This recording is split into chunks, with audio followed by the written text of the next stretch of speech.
Pasadena and the Rose Bowl won't quit on UCLA football that easily. The Scribes are compiling their groupthink over the Dodgers' offseason needs, and LeBron James returns to practice in the G League. Good morning. I'm James, and this is your daily dose of sports and snark for the greatest sports city in the world, Los Angeles. This is the faithful Angelenos Morning Report. So it is November 11th, 2025, still spreading the gospel about LA sports from sea to shining sea. Woke up to find out that the Dallas Mavericks are firing their general manager.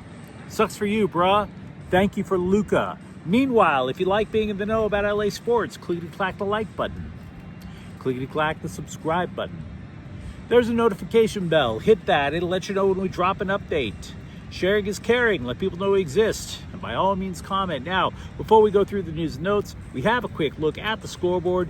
Lakers 121, Charlotte 111. Hey, speaking of Luka Doncic, 38 points. Also, Atlanta edged the Clippers 105-102. James Harden scored 35, but dude, the Clippers are 3-7. Hard to believe fielding the oldest team maybe in NBA history would be problematic. Also, 12th ranked UCLA basketball 83, West Georgia 62. So, do you think the Bruins are ready for 5th ranked Arizona on Friday? Donovan Dent didn't play last night, by the way. Meanwhile, today, Montreal is going to be hosting the Kings at 4. What do you say we get to the news? Pasadena and the Rose Bowl have asked for a temporary immediate restraining order to block UCLA from moving their home football games to SoFi Stadium next year, at least until their lawsuit against the school has been resolved. That lawsuit, by the way, not close to being resolved. That was filed October 29th. There is a hearing tentatively scheduled for Wednesday on the restraining order. The plaintiffs say that they don't want UCLA playing games in LA County, Orange County, and that brings to mind two thoughts. One, this is the opposite of every restraining order I have ever heard of. Normally, a restraining order is supposed to keep somebody 500 yards plus away from you. Pasadena, they don't want to let go. UCLA is like going to court and they're like, bro, it's my ex. I just want to move on with my life. Meanwhile, Pasadena is like, hell nah, girlfriend. He gonna stay and help me raise my kids. Meanwhile, the second thought, Martin Charmand, no LA, no OC. There's always the 909. There's always the Inland Empire. And by the way, how far-fetched is it, considering how bad you guys have let Bruins football disintegrate, considering the crowds you draw? I bet you can fit a UCLA football game in that single A stadium out in Ontario. So, yeah. Now look, yesterday I detailed the reasons why I believe the Bruins absolutely should go to SoFi. But I want to be balanced. Just because you disagree with me doesn't mean I'm automatically right and you're wrong. So, for fans who want UCLA to stay, here is 1.5 pretty damn good reasons. 1, UCLA doesn't pay rent. Free stadium, mostly.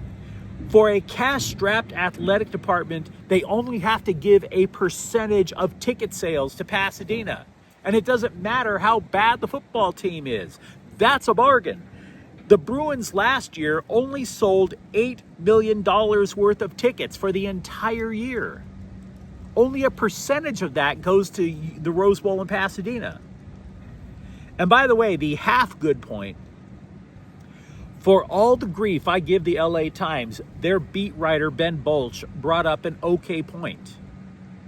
If you are a visiting Big Ten fan, say last weekend from Nebraska, would you be more inclined to travel to see your team play at SoFi Stadium or an iconic stadium like the Rose Bowl?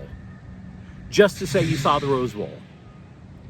Now, my problem with that take, although it's not a terrible take, My problem with it is if you're banking on people coming in from out of town to pay your bills, that means you got bigger problems. You let your football team look for decades. Remember when Donald Sterling owned the Clippers? For decades, it wasn't, hey, buy tickets to see the Clippers. No. It was buy tickets to see the best player on the other team beat the hell out of the Clippers. You don't want that if you're UCLA. You're one of the proudest athletic schools that the nation has ever seen. Now, lawyers for the plaintiffs, i.e. the Rose Bowl and Pasadena, argue that the contract they have with UCLA has no out, no wiggle room. Get over yourself. There's always an out. Counselor, you have been in a court of law before. You know there's always an out. Hell, I've been in a court of law before. Don't ask why. The point is, there's always an out. Should UCLA move to SoFi Stadium, the Bruins have just one more home match in the Rose Bowl, and that'll be November 22nd. So, this story keeps going. If you're a UCLA fan, let me know what you think. Meanwhile, I've been taking a look at what media outlets think the Dodgers need this offseason, and I'll cut to the chase. You already know. You don't need to go buy a new subscription. You don't need to go to Barnes & Noble and buy a half a dozen magazines. You already know. And by the way, the scribes are all saying the same bleeping thing. They have two needs. One of them, corner outfielder. Duh. Because Michael Conforto was an abomination before all that is redeemable. And Kike Hernandez is not an everyday player. For that matter, let's be honest. Kike Hernandez does nothing during the regular season, and then he grows to 3 times his size when the postseason begins. Now, I know the scribes are hyping Kyle Tucker as this big name free agent, and I still don't buy it. We talked about it last week. Tucker is injury prone. Give him a contract more than a decade long has Anthony Rendon to the Angels vibes written all over it. Not when the Dodgers can pursue more durable players that would fit into the lineup better, either in the trade market, or maybe they could sign somebody in January, which is what they did when they added Teoscar Hernandez a couple of years ago. But I digress. So yeah, one need. You knew it. Quarter outfield. Second need. You knew this too. The bullpen. But then the question is, how many arms do they really need? Right? Who's coming back? Well, we know Kirby Yates isn't. Tanner Scott will return. He doesn't have any trade value. If you traded him to, I don't know, Minnesota, you would be taking on the entire contract. I don't know if they would do that. They've done it before, but they've done it with decent players like Matt Kemp. So, Tanner Scott probably returning. Blake Trinan, Alex Vesia, Jack Dreyer. Jack Dreyer, who actually earned votes for Rookie of the Year. So you've got 4 arms in the bullpen. Brusdar Graterol, not a sure thing with multiple surgeries. For that matter, neither is Brock Stewart. Will Klein, he is a folk hero for what he did in the World Series, but that doesn't mean he's a viable long-term option yet. Now, you're supposed to have 13 pitchers on a baseball team. I would assume that the Dodgers keep a 6-man rotation. Do the math. 13 minus 6, bullpen is 7. 4 people we know are coming back. That means you need 3 spots to fill. Now, longtime viewers of the program know I love to compile a list of players the Dodgers are allegedly all in on. But look, here's the thing with the bully. The Dodgers may have already answers in their system. For example, a number of former Dodger starters could find themselves in the pen, just like it happened in the playoffs. And I'm not even thinking about Roki Sasaki, although he could get there. I'm thinking Gavin Stone, coming back after missing last year due to injury. What about River Ryan, Landon Knack, Kyle Hurd? Look, remember, the way the Dodgers do things, Andrew Friedman loathes to overpay for relievers. Absolutely despises it. He tried doing it last offseason with Tanner Scott and Kirby Yates. Look what happened. It blew up in his face. It's also why he didn't go overboard during the trade deadline. Brock Stewart. Look what happened. So, I'm thinking the Dodgers are still looking internally. When it comes to the bullpen, we'll have to see what shakes out with the outfield.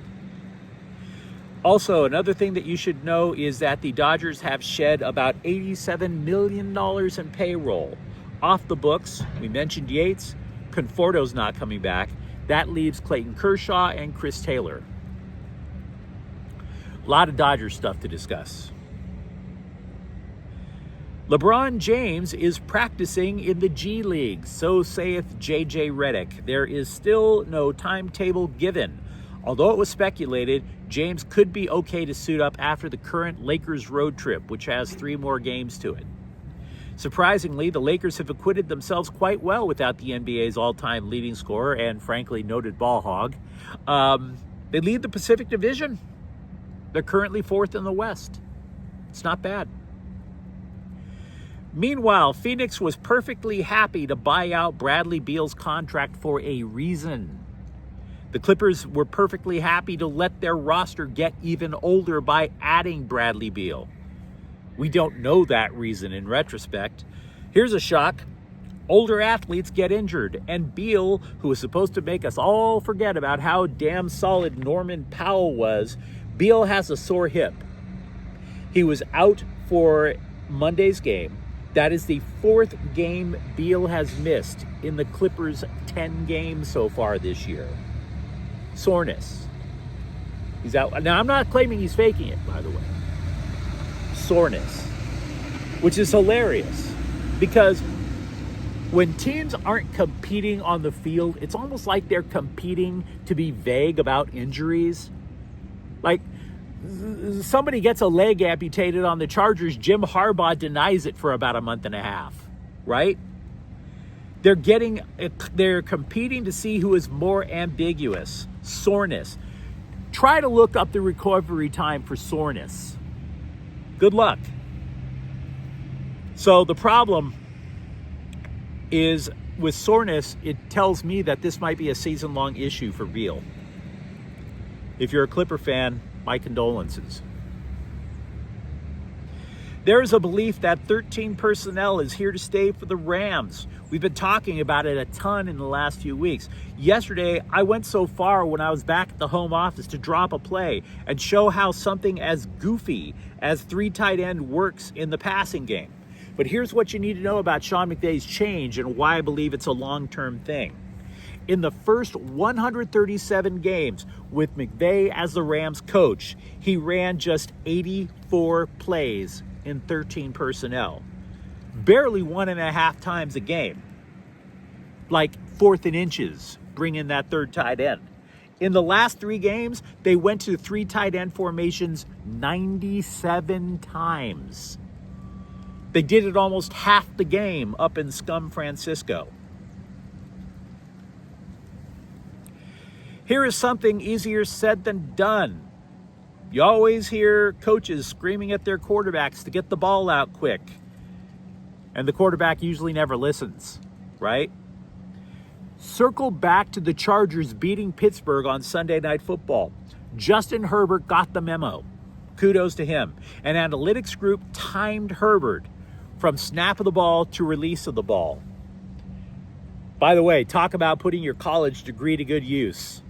Sitting there with a stopwatch for that. Anyway, the Bolts quarterback got the ball out at a career fastest 2.21 seconds. Now, of course, even if Herbert doesn't always listen to offensive coordinator Greg Berman, I'm guessing he got it out in 2.2 seconds because he noticed there was TJ Watt and Alex Highsmith on the other side of the line of scrimmage. That would make me play hot potato with Keenan Allen. But you let me know what you think in the comments thread. If you're a UCLA fan, talk to me about what you think is going to happen with Pasadena and the Rose Bowl. What you think or what you hope. Either way. For that matter, talk to me about what you think the Dodgers offseason plans actually are and if it involves inside solutions or spending big once again. If you enjoyed the update, don't forget to subscribe to Faithful Angelenos. We're talking LA sports every single day here. Thank you for watching. I'm James. We'll be back tomorrow. Faithful Angelenos is a key. I'm Corte El Queso production. Take care.